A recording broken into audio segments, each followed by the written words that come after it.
अस्सलाम वालेकुम। अगर आप किसी परेशानी में हैं, कोई दुख है, कोई तकलीफ़ है, या कोई ऐसी बात है या कोई ऐसी बीमारी है कि जिसका कोई हल नज़र नहीं आ रहा है, कोई ज़िंदगी में कोई ऐसी प्रॉब्लम है कि जिसको आप सोच सोच के बहुत परेशान हैं और आपको उस मसले का कोई हल नज़र नहीं आ रहा, आपको समझ नहीं आ रही कि मेरा ये मसला किस तरह से हल होगा, या कोई ऐसी तदबीर ढूंढना चाहते हैं कि हम अपनी ज़िंदगी को बेहतर बना सकें, वो हमें नहीं नज़र आती, या हमने अपनी किसी बेटी का रिश्ता करना है, हमें समझ नहीं आ रही।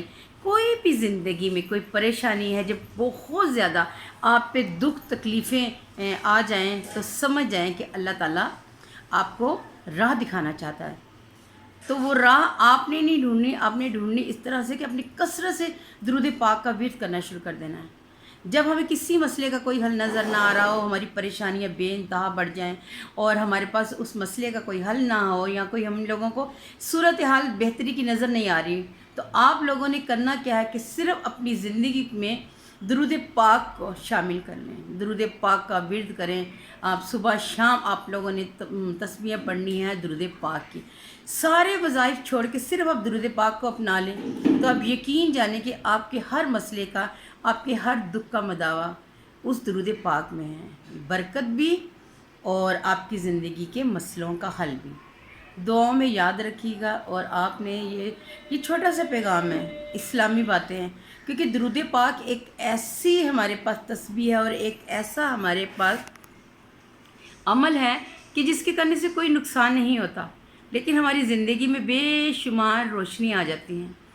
हम जब कहते हैं ना कि अंधेरे कमरे में बंद हो जाते हैं, हमें कोई रास्ता नज़र नहीं आ रहा था, तो कहते हैं कि जो दुरूद पाक का विर्द करता है, जो दुरूद पाक पढ़ता है, वो उस टाइम तक नहीं मरता जब तक जन्नत में अपनी जगह ना बना ले। कहीं सब लोग सुभान अल्लाह। यकीन माने कि दुरूद पाक में आपकी ज़िंदगी का हर दुख का मदावा और आपकी ज़िंदगी के हर दुख का सुख है। आपने खुद भी दुरूद पाक को अपनी ज़िंदगी का मामूल बना लें और ये बात दूसरों को बताया करें। है छोटी, सब कहेंगे जी हमें मालूम है। मैंने बहुत पहले भी ये कहा कि हम लोगों को मालूम होता है, लेकिन क्या है कि ज़िंदगी के मोड़ पे हम लोग किताबें ऊपर नीचे रखते जाते हैं ना, तो जब किताबें ऊपर ज़्यादा आ जाती हैं तो फिर हम लोगों को नीचे वाली किताबों की अहमियत का या उनका अंदाज़ा नहीं होता कि नीचे कौन सी किताबें पढ़ी हैं। इसी तरह हमारे जहन में बेशुमार बातें होती हैं, तो हम लोग जब बेशुमार बातें करते जाते हैं, दीन सीखते जाते हैं, तो छोटी मोटी बातें जो उनसे हमें भूल जाती हैं। हम बड़े बड़े वज़ाइफ़ों की तरफ चल पड़ते हैं।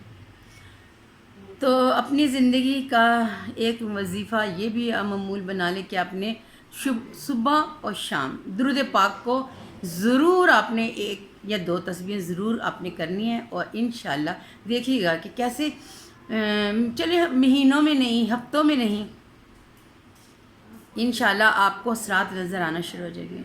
मैंने तो यही देखा है कि दुरूद पाक को ज़िंदगी का मामूल बना लें, आपके दिल को सुकून भी आएगा और आपकी ज़िंदगी में रोशनी भी आएगी। बेशक हमने उस अल्लाह की तरफ लौट के जाना है, हमने जाना उसी की तरफ है, तो फिर क्यों ना हम अभी से तैयारी शुरू कर लें। ये तो आर्जी ज़िंदगी है। आर्जी ज़िंदगी के लिए हम कितनी कोशिश करते हैं, घर सजाते हैं, संवारते हैं, सारी चीज़ें रखते हैं, तो जाना तो वहाँ है जहाँ पे हमने हमेशा रहना, तो हम लोग उस घर को क्यों ना संवारने की कोशिश करें। दुरूद पाक एक ऐसा अमल है कि जो हमें इस जहाँ में भी और उस जहाँ में भी बख्शवाएगा और हमारी मुसीबतों को खुशियों में बदलेगा। दुआओं में याद रखिएगा। और आपने ये दूसरों को बतानी ज़रूर है बात। वह सुन के अगला बंदा कहता हाँ जी हाँ जी हाँ जी, मैं तो बड़ा दुरूद पाक पढ़ता हूँ, ये पढ़ती हूँ। ये बात नहीं है। याद दहानी करवाना हमारा काम है, क्योंकि हम लोगों का काम है कि हम लोग दीन की बातें फैलाते रहें, तो कभी ना कभी तो असर होगा ना, इंशाअल्लाह। अल्लाह ताला बुरे वक्त, बुरी घड़ी और बुरे लोगों से बचाए। आमीन सुम्मा आमीन।